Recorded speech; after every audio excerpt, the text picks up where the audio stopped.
Thank you, Jesus. Hallelujah. Thank you for your presence, Lord. Hallelujah. Hallelujah. We worship you, Lord.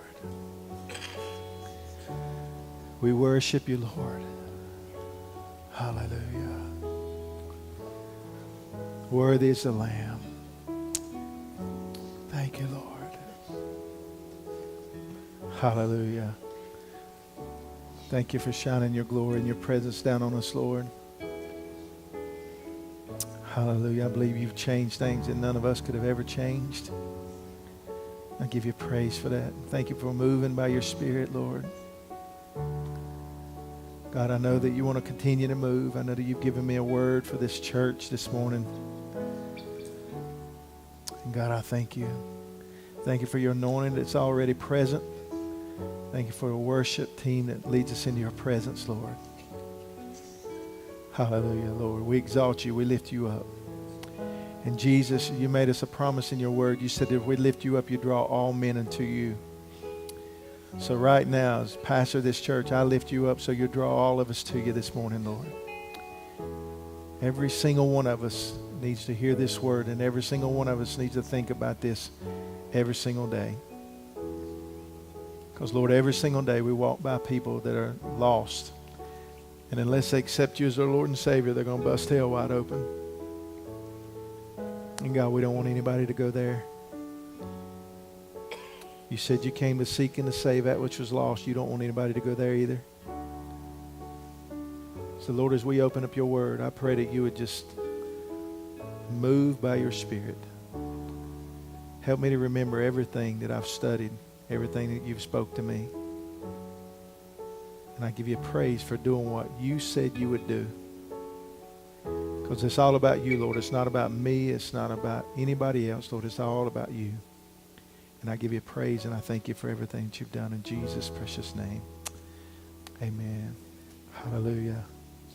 Man, what a powerful presence of the Lord. Hallelujah. Thank you, Jesus. I want you to turn your Bibles. We're going to start off at Revelations chapter 1. I do want to ask that you would really listen this morning with an open ear. That you would not let the enemy distract you in any way. I do want to ask if you've got, I'm just going to be honest. This message is all of them are serious, but this message is really, the Lord laid it on my heart.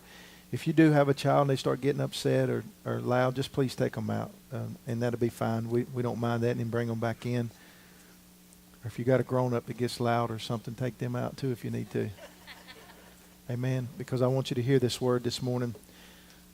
Preached last week on the judgment seat of Christ and how every Christian is going to stand before God. And we're going to give an account for the works that we've done. We're going to give account for our attitude and why we done what we did and all kinds of things. Now this week I want to go to Revelations. I'm going to start in chapter 1, but we're going to talk about the great white throne judgment. There's a judgment coming for sinners, for lost people, for everybody that rejected Christ. There's a judgment coming for them, and it's called the great white throne judgment. And I want to talk to you a little bit about this, but in Revelation chapter 1, it said the revelation of Jesus Christ, which God gave unto him, to show unto his servants things which must shortly come to pass. And he sent and signified it by his angel unto his servant John. So this is a revelation that God gave Jesus Christ, and he's going to give this revelation to John. So I want you to understand, this is not something that John just wrote. John saw this, what I'm going to talk to you about today. John saw this, he experienced this, and Jesus Christ himself said, write this. And the reason Jesus wanted to write this because he wanted to warn us of what's coming. Amen? I know there's blessings in God, and there's favor in God, and there's happiness and joy, and when we get to heaven, it's going to be awesome, but hell is going to be the most terrible, horrific thing that you've ever heard of. And so I want to talk to you about that a little bit today. But in verse 19, Jesus told John, he said, write the things which thou hast seen, and the things which are, and the things which shall be hereafter. So go to chapter 20 with me if you would. So I wanted just to knock it out of out of anybody's thinking right now that this is some one man's perspective or one man's thought on what may happen. No, this is Jesus said it's going to happen, and it's going to happen. He hadn't lied. He never will lie. And he's not going to start lying now. So I want you to go to chapter 20, verse 10. And I'm going to start with verse 10. It says, "And the devil that deceived them was cast into the lake of fire and brimstone, where the beast and the false prophet," or I believe this to mean the Antichrist, "are and shall be tormented day and night forever and ever." If you go back and you read, and I didn't want to go through all this, this is after the 1,000-year millennial reign. This is after the church has been raptured, after the 1,000-year millennial reign, after the Battle of Armageddon. I believe this is the very last thing that's going to happen, is this judgment here. And I even believe the judgment seat of Christ. Both judgments I think is going to happen after all this stuff takes place. So in verse 11 it says this, "And I saw a great white throne, and him that sat on it, from whose face the earth and the heavens fled away, and there was found no place for them." In Revelations 21:23 it says this. It says, "And the city had no need of the sun, neither of the moon to shine on it, for the glory of God did lighten it, and the Lamb is the light thereof." So we see this great white throne that's sitting there, and God is on the throne. I believe that Jesus is at his right hand. I believe that Scripture points that out. But it also goes on in verse 12, and it says, "And I saw the dead, small and great, stand before God." So it shows that God is on the throne. Stand before God. It says, "And the books were open." Everybody say books. The books were open, and another book was open, which is the book of life. And the dead were judged out of those things which were written in these books, according to their works. And the sea gave up the dead which were in it. And death and hell delivered up the dead which were in them. And they were judged, every man according to their works.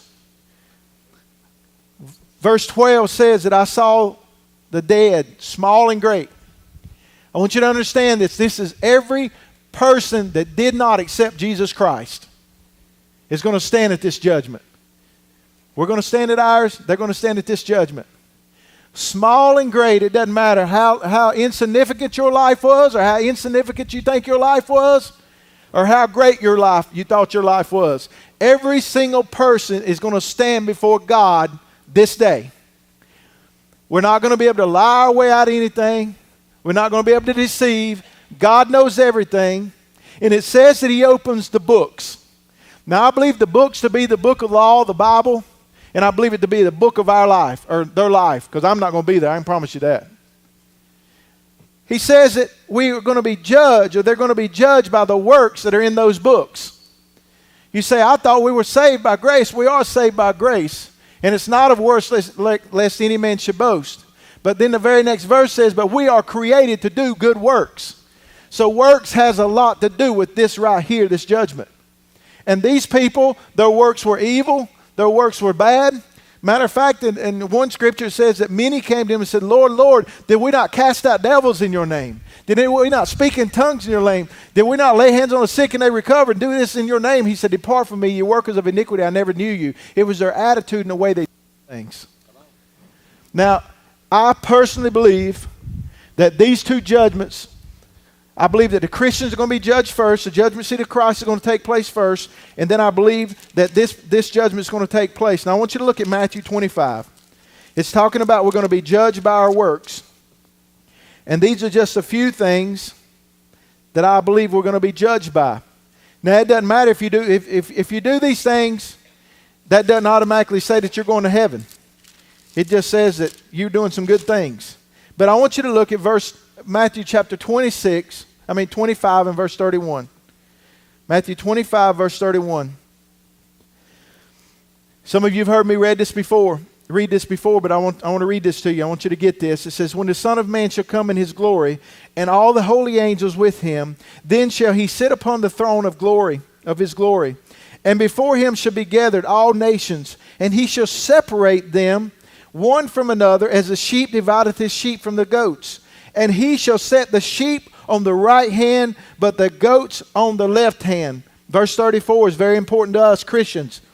Then shall the king say unto them on his right hand, Come ye blessed of my Father, inherit the kingdom prepared for you from the foundation of the world. God prepared heaven from the foundation of the world. He wanted to spend eternity with us from the foundation of the world. It says, For I was hungered, and you gave me meat. I was thirsty, and you gave me drink. I was a stranger, and you took me in. I was naked, and you clothed me. I was sick, and you visited me. I was in prison, and you came unto me. Then shall the righteous answer him, saying, Lord, when saw we thee a hungered, or when did we feed thee, and thirsty, and gave you drink? When saw we thee a stranger, and took you in, or naked, and clothed thee? Or when saw we sick, or in prison, and we came unto thee? And the king shall answer and say unto them, Verily I say unto you, inasmuch as you have done it unto the least of one of these, my brethren, you have done it unto me. I believe that's the judgment seat of Christ right there.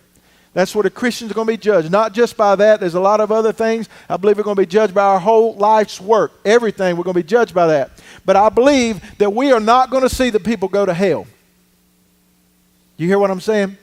I do not believe that we will see people thrown into hell. I believe that we will be spared from that. I believe that we will be judged and then we're going to be gone because he uses them first. He says right there, he says, Then shall the king say unto them, on his right, you are blessed of my Father, inherit the kingdom prepared for you from the foundation of the world. So I believe we're already gone. He says, come into your kingdom. So I believe we're going to go into the kingdom of heaven right there. All right? Now, it goes on and he says this. And the king shall answer and say unto them, Verily I say unto you, inasmuch as you have done it unto me, you have done it unto the least of these my brethren, you have done it unto me. Then shall he say also unto them on his left hand, the goats, those that are lost, Depart from me, ye cursed, into everlasting fire, prepared for the devil and his angels. I want you to know right now, God is not a mean God. God didn't prepare hell for you. God prepared hell for the devil. You have opportunity right now to accept Jesus Christ, your Lord and Savior, and bypass all that. If you don't, it's your fault. It ain't God. God is not a mean God. He's a just God. For I was a hungry, and you gave me nothing to drink, nothing to eat, and I was thirsty, and you gave me nothing to drink. I was a stranger, and you took me not in. I was naked, and you didn't clothe me. Sick and in prison, and you didn't visit me. Then shall they answer him and say, Lord, when saw we thee a hungered or athirst, and a stranger, and naked, and sick, and in prison, did not minister unto you? And Jesus said this, Then shall he answer them, saying, Verily I say unto you, inasmuch as ye did it not to one of the least of these, you did it not unto me. And these, listen, and these shall go away into everlasting punishment, but the righteous into eternal life. Go back to Revelations. This is where I believe that the judgment comes. I believe this is where the great white throne judgment is. And I believe that every person is going to stand before God. The Bible is going to be open. The book of the law is going to be open. And we're going to know. We know what's right and what's wrong. They're going to be standing there. Those that are lost are going to be standing there. And God's going to open up this book. And every single one is going to come up in front of him. And he's going to tell every single one what they did wrong, why they did it. And then he's going to say, Depart from me. Now this morning, I don't never have a vision. I don't know if I've ever had a vision. I've had dreams before. But this morning, as I was praying over here, I was praying over the message and I was thinking, and I was sitting there and I was thinking, God, if you're going to be standing there, you're going to be judging all these people, then how's this going to work? If I saw somebody being dragged off to hell, I'd run. That's my thinking process. And all of a sudden I seen this vision. And it's like I could see God standing on his throne. And he was standing, he was looking out, and there was just billions of people everywhere. But around those people were angels having swords of fire standing around those groups of people. That's why they didn't run. They can't run. When you're standing there, you're not going to be able to run. You're not going to be able to lie. You're not going to be able to trick anybody. When you're standing there, you're going to face judgment. Not only are you going to face judgment, but you're going to see other people that have faced judgment. You're going to see people that stand up there and they're going to cry out to God, please forgive me, please help me, please do this, please do that. And they're not going to be able to be helped. Can you imagine? It says, I saw the sea great and dead rise up before God, or they brought up to God. That's their rapture. That's their rapture right there. They're going to be brought up and they're going to stand before God. But listen to this. Can you imagine In your wildest dreams, can you imagine how someone that had been burning in a lake of fire, that had been being tormented in a lake of, not a lake of fire, but being tormented in hell and being burning in hell and their body not consumed up, being brought up for just an instant, they have a relief from their pain and from their agony and from the hell that they're in, and they're standing up before God and they see all the glory of heaven, they see all the beautiful things that people try to tell them about, and God revealed to them all the times they did not listen, all the times they would not say yes, all the times they rejected him, and then he says, depart from me, I never knew you, workers of iniquity, and then he sends them into hell again. In an eternal body, you see, when the body comes up, it says that the sea and death give up the body. The bodies come up, the spirits of those people were in hell. They were in Hades, that's hell. Burning, being in torment. If you don't believe me, look at Luke, I think it's chapter 16. We got a story of a rich man and Lazarus. Verse 23, I believe it is. The rich man looks up to God and he says, would you please come and help me while I am in torment? He said, I'm being tormented. He said, would you please come and just dip your finger on some water and put it on the tip of my tongue? I want you to go there. It's Luke chapter 16. In verse 23 it says, and in hell, or Hades, he lift up his eyes, being in torments. That word torments, I wrote a few things down. It means this. It means to be tortured, to be in severe pain, to be in a state of being tormented. To be tormented. That's where he was at. He was being tormented. And he cried and said, Father Abraham, have mercy on me and send Lazarus, the poor beggar, that he may dip the tip of his finger under water and cool my tongue, for I am tormented in these flames. He was in flames. All these people that have went to hell, their spirit man is in flames. Now it's back in heaven, getting ready to be judged. And they're standing there before this awesome God, this God that they heard all about, that they'd rejected. And they know it's real now because they've been burning. And then to stand there and have to be said, depart from me. Let me go on, because help us, Jesus. This is serious. The book of life was also open. The book of life is the final book. That's the book that God writes your name in. I believe when you accept Jesus Christ as your Lord and Savior, your name gets written in that book. But also in the Old Testament, I want you to go to Exodus chapter 32. In the Old Testament, people's name was written in the book. In verse 32, chapter 32, verse 32, Moses was interceding for the children of Israel. They had done all kind of crazy stuff. They made a golden calf and they'd done these things, and God was so mad at them, he was going to kill every one of them. God was tired. He told Moses, he said, get out of the way, I'm going to kill them all. And Moses, being a great leader and a great man of God, stood up to God and he said, yet now, if thou wilt forgive their sin, or if you won't forgive their sin, and if not, blot me, I pray thee, out of thy book which thou hast written. He said, God, if you won't forgive them, then blot my name out of your book. That word blot, you can check it out in any English dictionary, Greek lexicon, Hebrew, whatever you want. It's blot out. It means to be erased. I don't care how you slice it or dice it. It means to be erased. It means to be taken out. It means it had to be there, but it was taken out. That's what it means. I'm sorry. If you've been brought up a certain way, and I know a lot of you have, then that's fine. I'm not going to argue with you. The Bible says to work out your own salvation with fear and trembling. But I believe that a person can have their name taken out of the book of life. I want you to look at this. I want you to look at Psalms chapter 69. Now this is the thing. If you're serving God and you're living for God, you ain't got to worry about your name being written out. You ain't got to worry about whether you saved forever or whatever. You ain't got to worry about all that.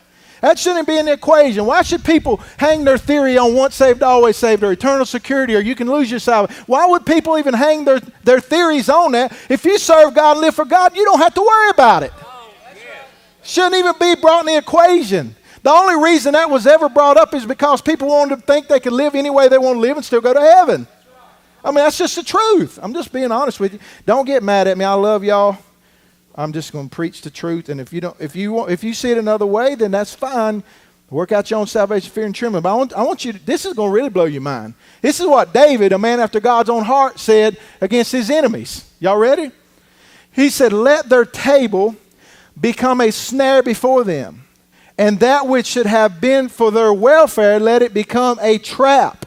Talking about praying against your enemies. Help us, Lord. He said, let their eyes be darkened, that they may see not, or let them be blind, and make their loins continually to shake, make them scared, nervous all the time. This is David praying against his enemies. He said, pour out thine indignation or thy wrath upon them, and let thy wrathful anger take hold on them.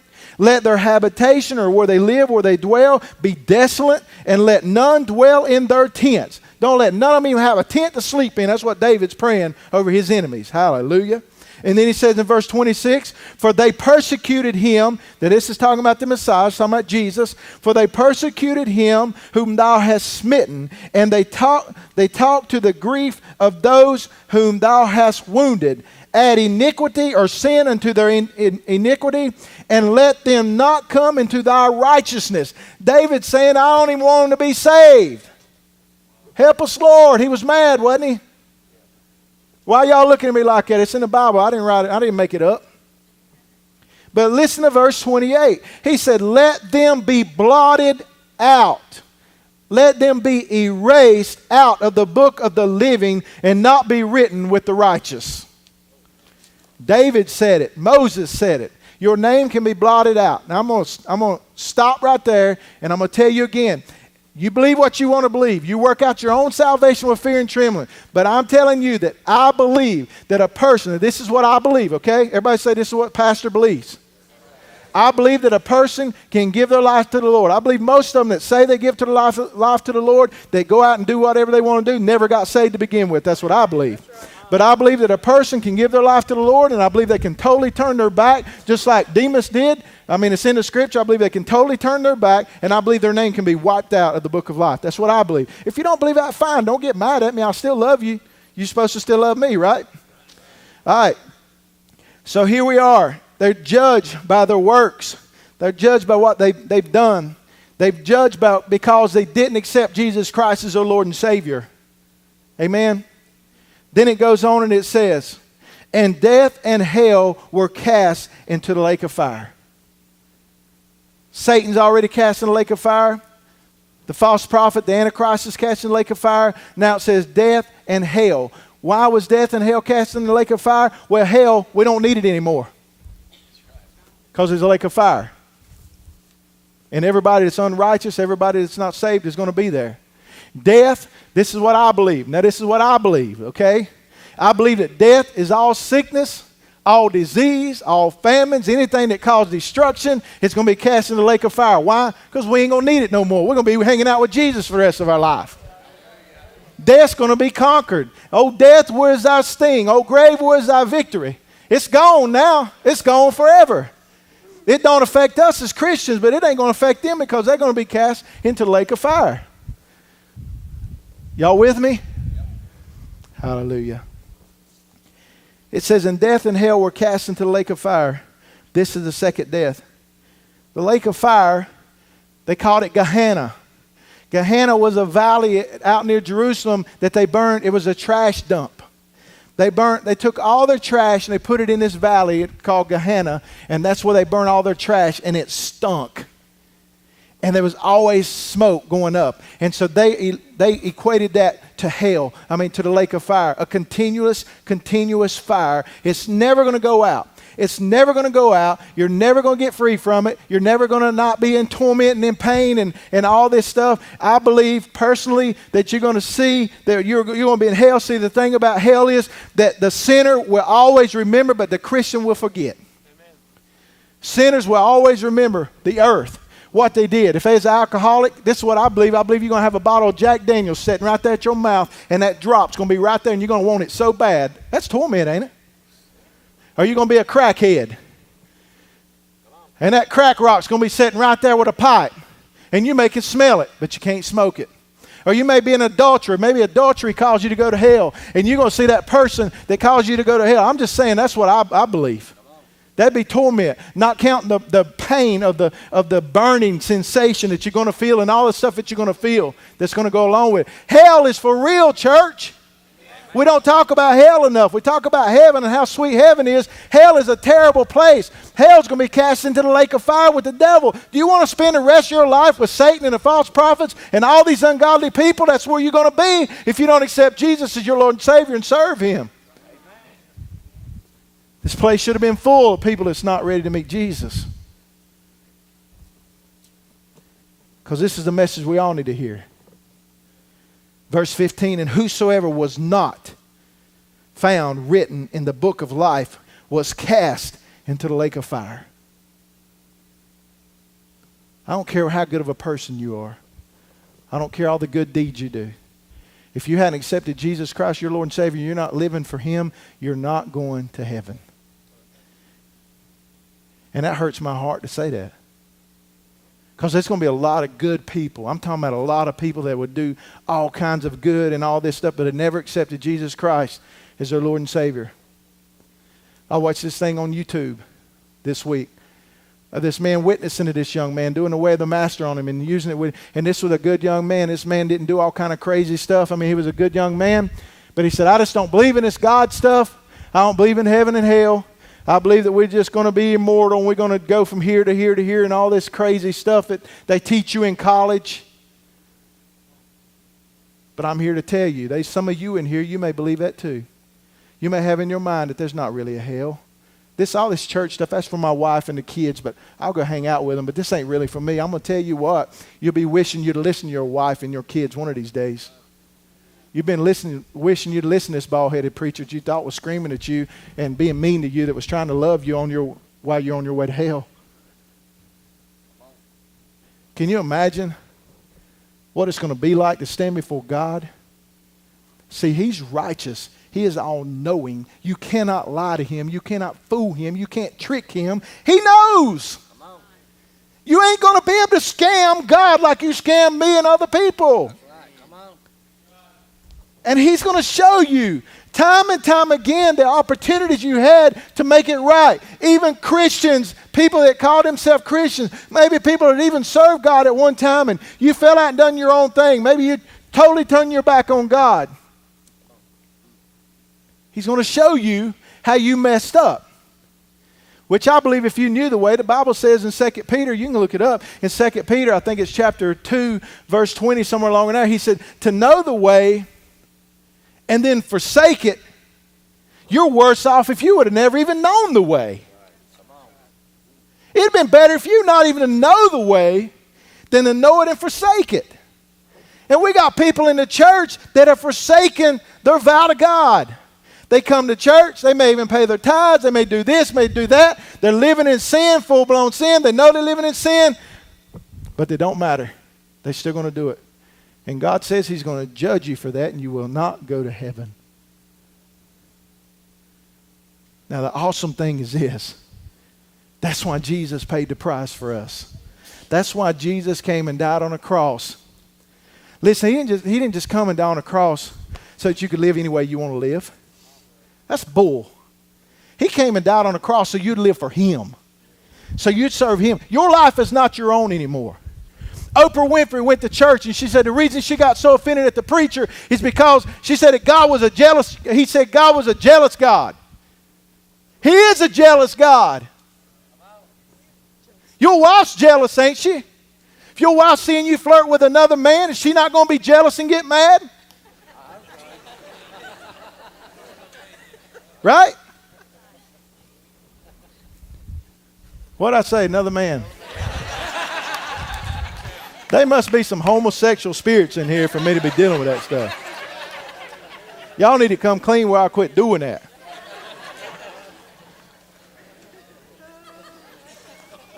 What makes us think it's okay for us to be jealous and God not be jealous? God is a jealous God. Listen to me. If I could send Allison to die on a cross for your sin, first of all, I would not do it. You're too bad, too sad. I love my daughter and I wouldn't do it. But if I could do like God did and send my daughter Allison to die on a cross for you, and then you come to heaven and you say, well, you know, your daughter was a good person, but I trusted this one, or I trusted it, or I did this. I didn't ever accept your daughter as my sacrifice because I just didn't think I had to. I didn't think it was, meaningful. What do you think I'd say to you? I'd say, well, you stinking goofball. My daughter died for you. She shed her blood for you. She gave her life for you. Now, I hate it for you, but you go off into eternal punishment. You didn't accept her. Or say they come up there and they say, well, my preacher said this, and I accepted this, and I accepted this person or that person or whatever to help me to get to heaven and forgive me of my sins. And I'm going to say, that ain't my daughter. Jesus said, I am the way, the truth, and the life. No man comes to the Father but through me. Amen. This world is screwed up. This world has all different kinds of way to get to God. They say, well, all different paths lead to God. No, they don't. One path leads to God. It was the cross of Jesus Christ and his blood. That's it. Amen. That's it.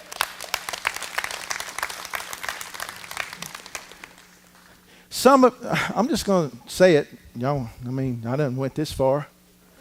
Some of y'all sat in this church week after week after week. Week after week after week, and you know you're living in sin. You know you're not right. You know what you're doing God is mad at. God's word is mad at. And God has been telling you and warning you. You better get it right. You better get it right.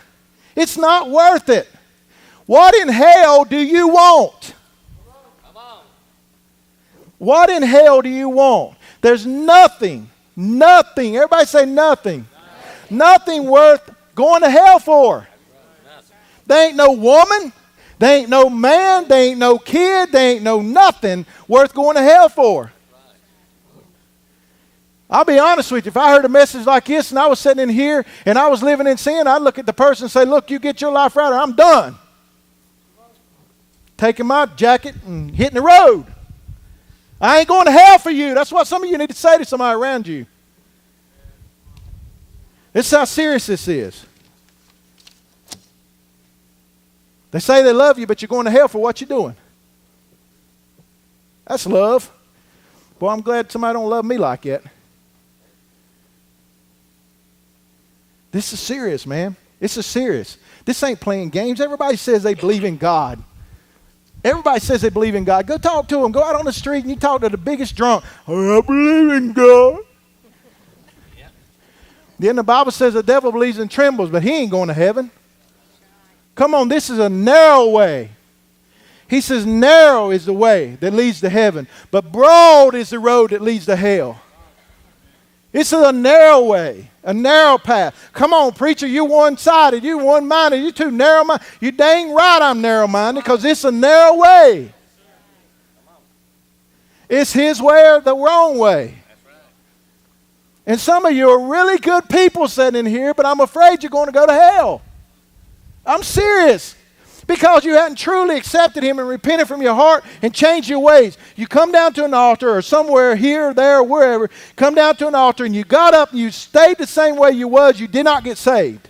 That is not the truth. The truth of the Bible says if you accept Jesus Christ into your heart, that all things become new. Behold, all things are passed away. If you still living the same way you was living when you knelt at that altar and prayed, you just said some words, my friend. You didn't get saved. Hallelujah. I'm going to preach. Preach or die. It's the truth, man. I'd rather tell you now than do you not want to hear it now? I'd rather hear it now than when I'm standing before God and they're dragging people off. And you waiting in line, you next. And you know it's over. It ain't like the judicial system here. You can't pay a lawyer a bunch of money and get out of it. You can't lie your way out of it. It's done. The books were open. Do you know that every single person in this room is writing a book? You say, I'm not an author. Yeah, you are too. You're the author of your own book. I'm the author of my own book. I'm not going to get judged by your book, and you're not going to get judged by my book. When I stand before God, my book is going to be open. When you stand before God, your book is going to be open. So you're not going to be able to lie. And it says every knee shall bow and every tongue shall confess that Jesus Christ is Lord. The bad thing is they're going to confess it and then he's going to say, depart from me. Those that didn't go to hell, those that didn't have to die a physical death, they didn't see what was going on in hell. They're going to know it. They're going to know it. And it's forever and ever and ever. There's no more chances. So I beg you with all of my heart. I mean, I beg you, please. I'm not beating you up. I promise I'm not beating you up. I love everybody in this room. Please give your heart to Jesus before it's too late. Don't wait. I don't care what you got to change or what you got to do. It's worth it. He'll make it better. You say, well, I've quit a lot of stuff and I've done this and I've done that. But are you serving Him? Are you giving Him 100% of your life? Because that's what it takes. It takes us giving Him our all, and then He takes it and uses it. Are you going to mess up? Absolutely. If you're sitting here and you're feeling condemnation, that's of the devil. But if you're feeling conviction, that's of God. That's the Holy Spirit. Tommy, I want you to come. I want everybody to stand. Nobody moving around, please.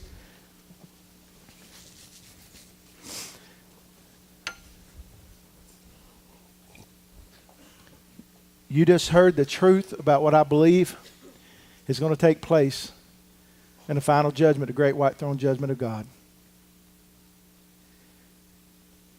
Now I want to tell you another truth, church, and this is the truth. You and I are not promised our next breath. We're not. God's not mean. You know what? I said a little while ago, God was angry at your sin. God loves you, but God does get angry. But God loves you. That's why I laid this message on my heart, because He loves you. He wants to save you today. See, your name can be written in the Lamb's Book of Life today, and you can serve Him. You can live for Him. You say, well, Pastor, I got all this stuff I got to quit. No, you don't.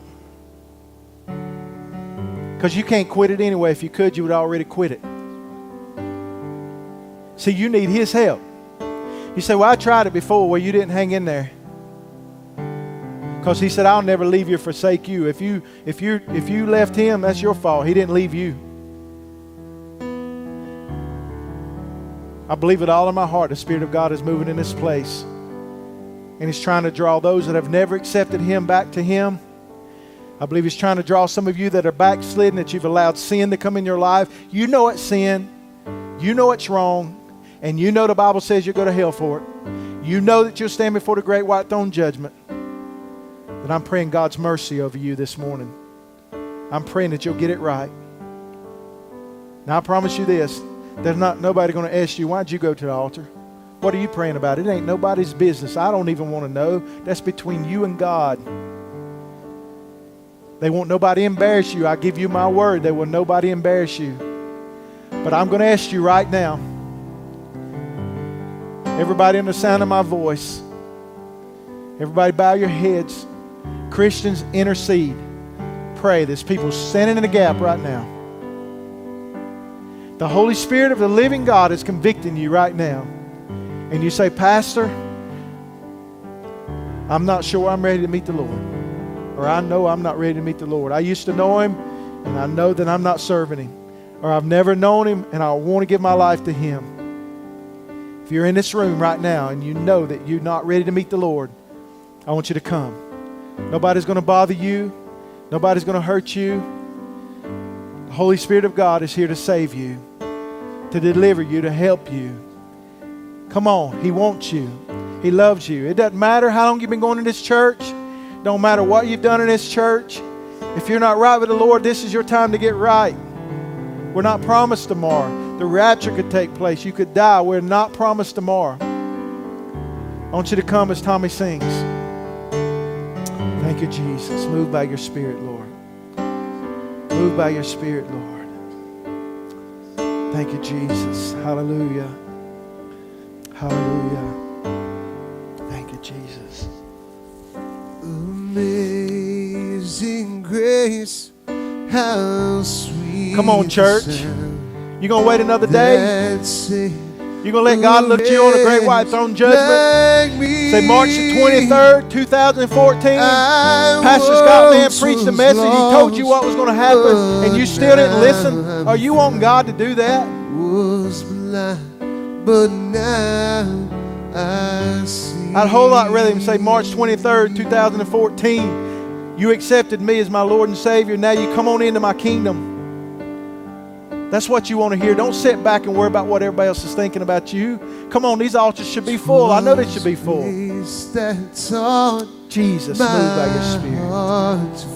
Move by your Spirit, Lord. In grace, my fears relieved. How precious did that grace appear the hour I first believed. My chains are gone and I've been set free. My God, my Savior has ransomed me. And like a flood, His mercy reigns, unending love, amazing grace. Hallelujah. Anybody else? Anybody else? Come on, the Spirit is moving. He loves you. This is a good thing. This ain't a bad thing. He loves you. Don't worry about getting cleaned up. He'll clean you up. Please come. Please come. I beg you. The Bible says to beg Him to come in. I beg you to come in. He's here. He's wanting to save you. He's wanting to deliver you. He's wanting to help you. Please come. Sing one more verse, Tommy. Thank you, Jesus. Move by your Spirit, Lord.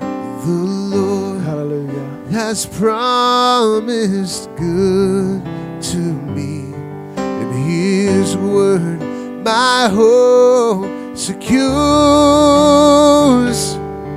He will my shield and portion be, as long as life endures. My chains are gone, have been set free. My God, my Savior has ransomed me. And like a flood, His mercy reigns, unending love, amazing grace. My chains are gone, I've been set free. My God, my Savior has ransomed me. And like a flood, His mercy reigns, unending love, hallelujah, amazing hallelujah. grace. Listen, you may be in here and you say, I know I'm saved, but man, I've really been struggling. I want you to come. The Spirit of God is here.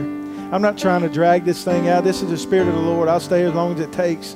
If you got some stuff you're dealing with, man, come and let Him help you. Don't wait until it gets too far before you let Him move in. Please, you got some stuff. The enemy's trying to mess with you, setting traps for you. God said He'd prepare the way for you. He'd make your crooked path straight. So if that's you, just come and pray just a few minutes. One more verse, Tommy. Hallelujah. Thank you, Jesus. Move by your Spirit. The earth thank you, Lord. shall soon dissolve like snow. The sun forbear to shine, but God who called me here below will be forever mine. My chains are gone and I've been set free. My God, my Savior has ransomed me. And like a flood, His mercy reigns, unending love, amazing grace. My chains are gone, I've been set free. My God, my Savior has ransomed me.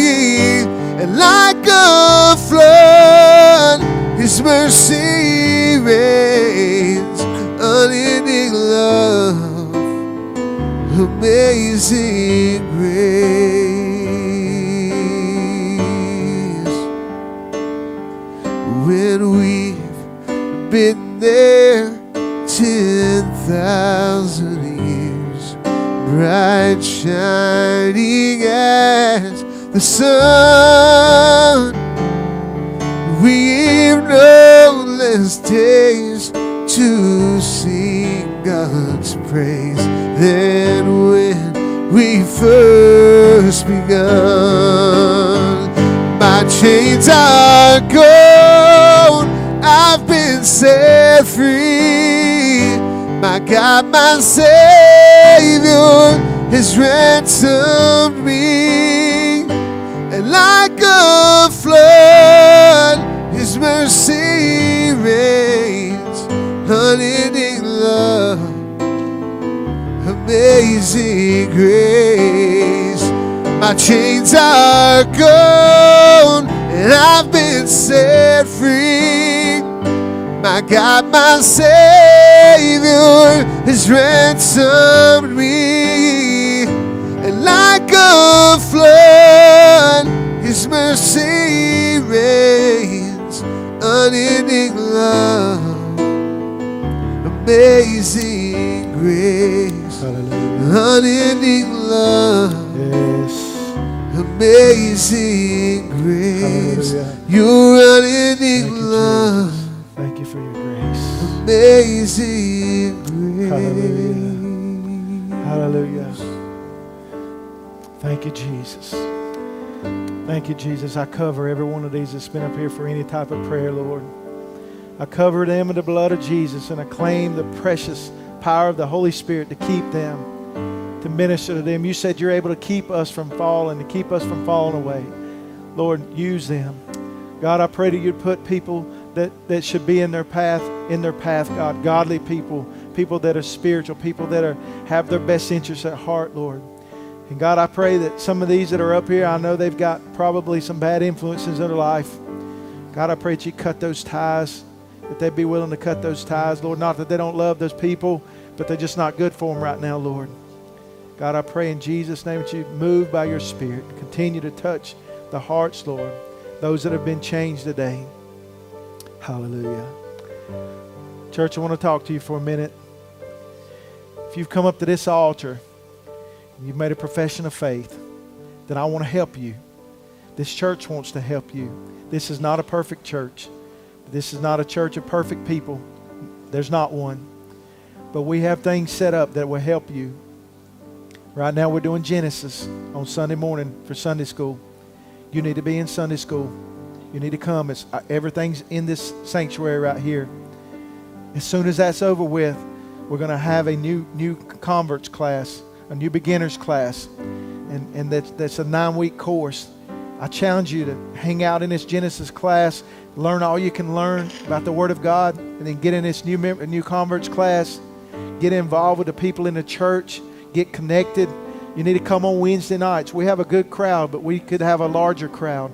God moves on Wednesday night. I'm going through the purpose-driven life. If you want to know what your purpose and plan that God has for you, come on Wednesday nights. If you want to make this thing work, then you've got to work at it. I know God does the work. The Holy Spirit comes in. Jesus saves you. It's by grace are you saved. But man, you gotta walk this thing out. You can't get up and go back out and continue to do the same things you're doing. The Holy Spirit won't allow you. You will have to go against Him. So the Holy Spirit will convict you and draw you. The things that He tells you to quit, please quit. The things that He tells you to do, start doing. Start in the book of John, Matthew, Mark, Luke, and John. Start in the Gospels. Get into church. Stay in church. Stay rooted and grounded in this church. This is where God's called you. Get planted. Get rooted. We want to help you grow. We want to minister to you. We want to equip you so you can do the work of the gospel. Don't give up is the main thing.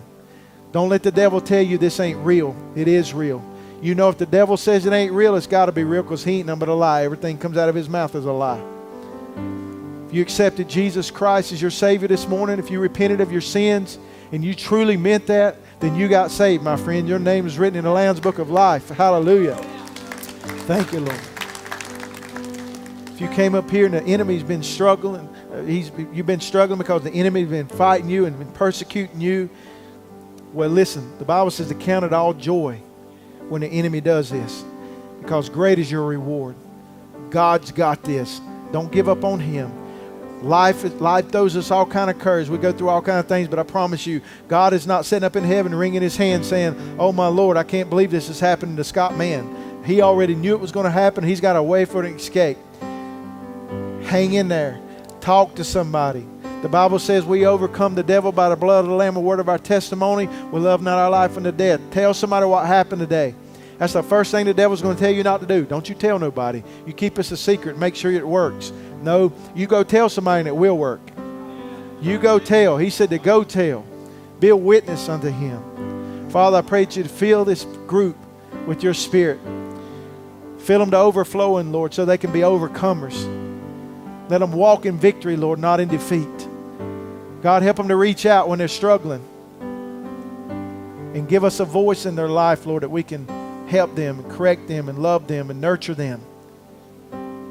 Thank you for what you've done today. In Jesus' precious name. And everybody said, amen. I don't want nobody to move. I want you to look at the person to your left. Left. Your left. Your left. Yeah, look to the person to your left. Tell them Pastor Scott loves you. Look to the person on your right. Tell them Pastor Scott loves you. More than that, Jesus loves you. Amen. See you Wednesday night. Love you guys.